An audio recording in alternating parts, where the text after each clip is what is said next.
temos um problema sério que nessa sala dará aula a partir das 19h30 e o professor já está presente aqui na mesa. Então eu sei que muitos gostariam de falar, mas eu vou fazer um sorteio, só 3 vão falar. Então a palavra está aberta. Eu pediria apenas que fale no microfone, o André já se inscreveu ali. E com uma lembrança de que temos um tempo.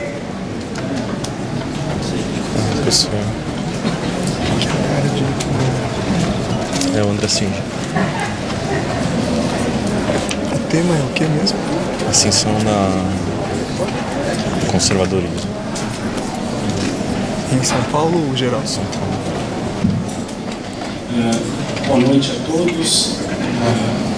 Eu gostei bastante da mesa e, em particular, da reflexão que o professor Safato sugeriu. Minha pergunta vai para ele, mas também para os membros da mesa. Não tem como ser disponibilizado. Eu vou Sobre para essa situação de um governo, como ser digital, né? O nome da... pensado por partido. A seção do conservadorismo. A força de esquerda no Brasil desde 1980, no final dos anos 80, né, e que vê, depois de 10 anos, um certo ascenso conservador que acho que ele caracterizou bem. Aí a minha pergunta é: o PT abandonou a disputa de hegemonia da sociedade? Porque é o que me parece que aconteceu. Porque uma coisa, é claro, são as políticas de governo, as negociações que você tem, que eu não tenho esse mérito, né, para poder governar. Mas será que não houve uma indistinção entre partido e governo? O partido abandonou o papel coordenador que tinha na sociedade civil em relação a uma série de movimentos sociais e que criava também um campo, inclusive de resistência nos anos 90, que hoje simplesmente se fragmentou. Isso não ajuda o avanço desse novo conservadorismo?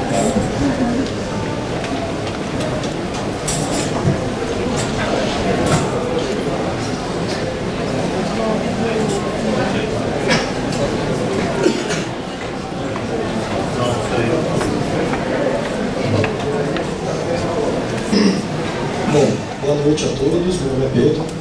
Eu queria saber da mesa, gostaria que vocês discutissem um pouco a necessidade atual de construção de alternativas políticas a esse tipo de pensamento, de corrente de pensamento, que eu acho que foi muito bem identificado, com o qual eu concordo, conservador aqui em São Paulo e no país como um todo, a saber, que penda para o lado da esquerda. Eu tenho muito acordo com o que disse o professor Vladimir, no sentido de que a eleição de São Paulo é um pouco assustadora. A gente tem a principal candidatura, que é a do Serra, que na minha opinião é a continuidade mais acabada da atual prefeitura, que é uma prefeitura conservadora, proibicionista, que tem uma política extremamente bizarra, né? Tem, ao mesmo tempo, a surpresa, que é o Russomano, e que eu acho que se qualquer pessoa assistir um programa eleitoral do Russomano, tem um medo horroroso de que um dia ele seja prefeito de São Paulo, porque é de um culto à personalidade, de um paternalismo que parece que há algum tempo, inclusive, a gente não via. Mas, na minha opinião, tem também na alternativa do PT, que muitas vezes nesse momento consegue aparecer como uma alternativa à esquerda, uma incapacidade também de puxar o debate político para esse campo. Seja pela política que tem aplicado o governo federal, nós estamos num momento em que o governo federal tem tido uma política complicada com o funcionalismo público, com a greve dos próprios professores e servidores das universidades federais, através, por exemplo, do corte de ponto, mas mesmo o anúncio do plano de privatizações, seja dos aeroportos, seja agora das estradas e assim por diante. E, na minha opinião, se reflete também eleitoralmente aqui dentro, tanto da maneira como a eleição é feita. Recentemente saiu uma notícia sobre um montante de dinheiro doado pelas empreiteiras aqui em São Paulo. Acho que São Paulo talvez seja a cidade mais refém de todo o país da especulação imobiliária.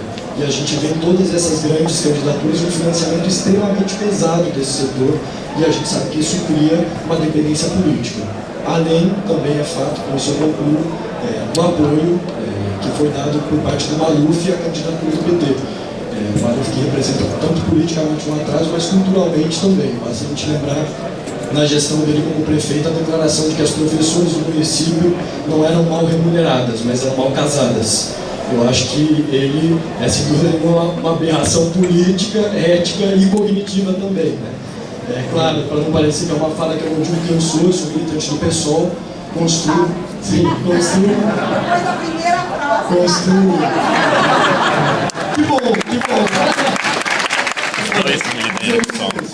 Construo aqui em São Paulo, até agora eu já um pouco do esforço que a gente tem feito é nesse sentido, de ter um plano concreto com propostas, porque acho que um desafio para quem quer ser de esquerda hoje em dia, como diz o livro do professor Vladimir, não ter medo de dizer o seu nome, é se demonstrar também como uma alternativa viável, inclusive em termos de governabilidade, mas também de tentar cumprir na disputa política o papel de pender a balança para o lado da esquerda e não deixar com que a balança afunde de vez para o lado conservador, como eu acho que foi muito diagnosticado. Então, isso eu gostaria de ouvir um pouco da parte de vocês. Obrigado.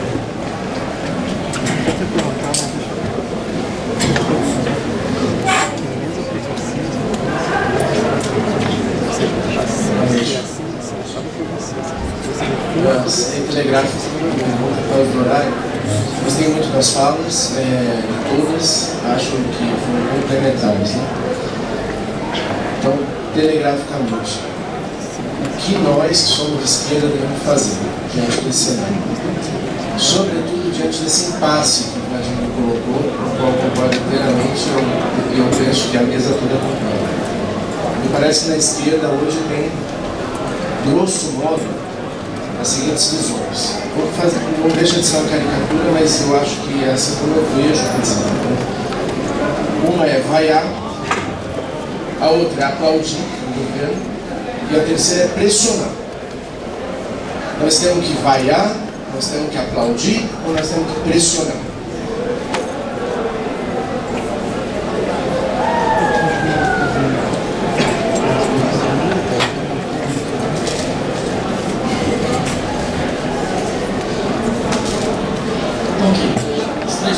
Sobre a primeira pergunta, sobre ter abandonou a disputa da hegemonia. Eu diria, na verdade, que me parece que o problema da hegemonia não pode ser visto como um problema ligado a partidos. Dizer, o que nós tínhamos eram movimentos sociais muito organizados e muito fortes na capacidade de mobilização. Isso foi muito claro no final dos anos 90. As grandes manifestações a retomada da capacidade de organização dos sindicatos em relação a greves, existe um processo também no qual esses movimentos sociais vão perdendo paulatinamente a força de intervenção na pauta partidária. Eles vão sendo cada vez, eu diria, mais isolados. Eu temo, me parece que com muita tristeza, que esse processo esteja em processo claro de realização.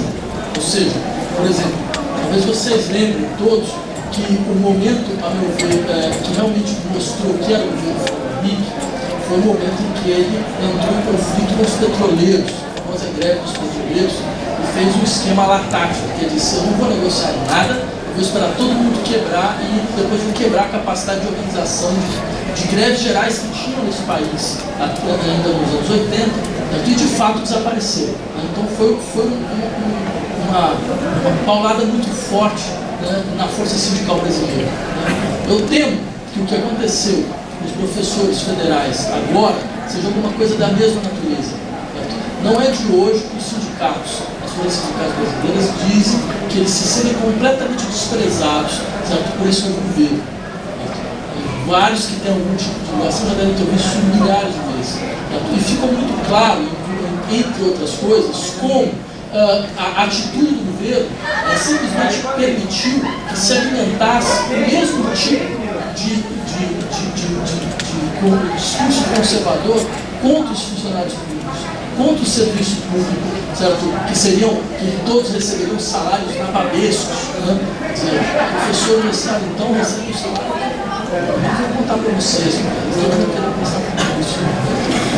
Então vejam, me parece que, não sei se voluntário ou involuntariamente, né? Isso fez com que, em última instância, mais uma vez, esses setores fundamentais de mobilização social se encontrassem completamente desvanecidos e completamente, eu diria, uma situação de estereotipia de discurso completo. Então, esse me parece o problema mais grave dentro desse processo.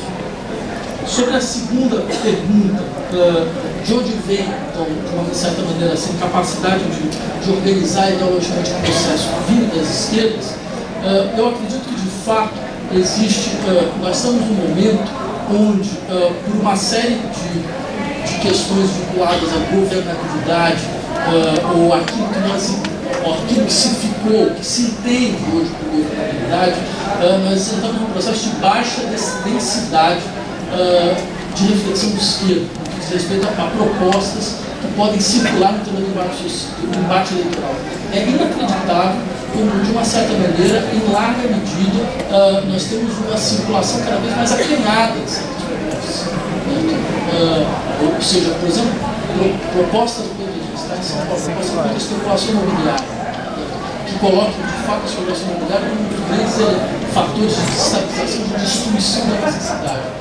É importante que nós tenhamos condição de falar as coisas em voz alta, de colocar as pautas em voz alta. Certo? Essas pautas não estão sendo colocadas. Certo? Tudo se passa um pouco como se nós entrássemos numa situação onde quanto menos ideias você colocar, melhor o processo, porque você evita desgastes, você evita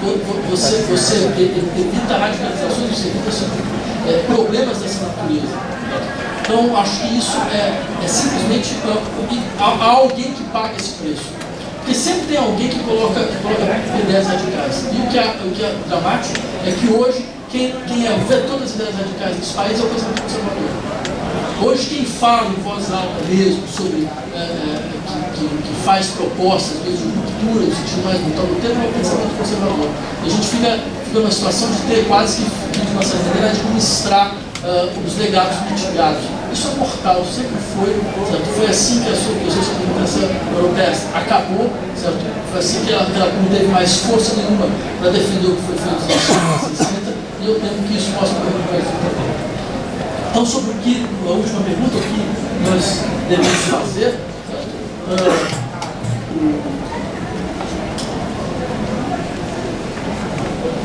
eu diria com muita clareza, antes de vocês perguntarem a minha opinião, nós devemos de fato compreender que o Brasil teve um ciclo muito importante nesses últimos 10 anos, um ciclo onde novas possibilidades de recurso foram colocadas, um ciclo que pode terminar da melhor ou da pior maneira, certo? Que até agora está em aberto, certo? Mas esse ciclo acabou.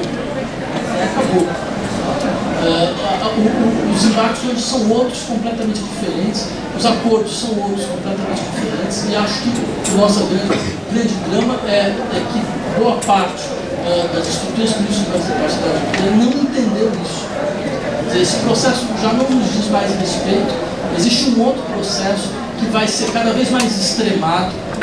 Existe uma tendência da política brasileira, isso é uma questão de anos, de repetir o que acontece na política internacional, que é nós irmos cada vez mais para o extremo, né? E como dizia um pensador, que não era um bom pensador, mas pelo menos conseguiu fazer uma boa frase, né? É melhor morrer pelos extremos do que pelas extremidades. Ou seja, nesse momento, a pior coisa que nós podemos fazer é ter medo de ter proposições que tenham algum grau de radicalidade. Porque nós vamos ser vencidos por aqueles que não têm medo de fazer isso e que já demonstraram que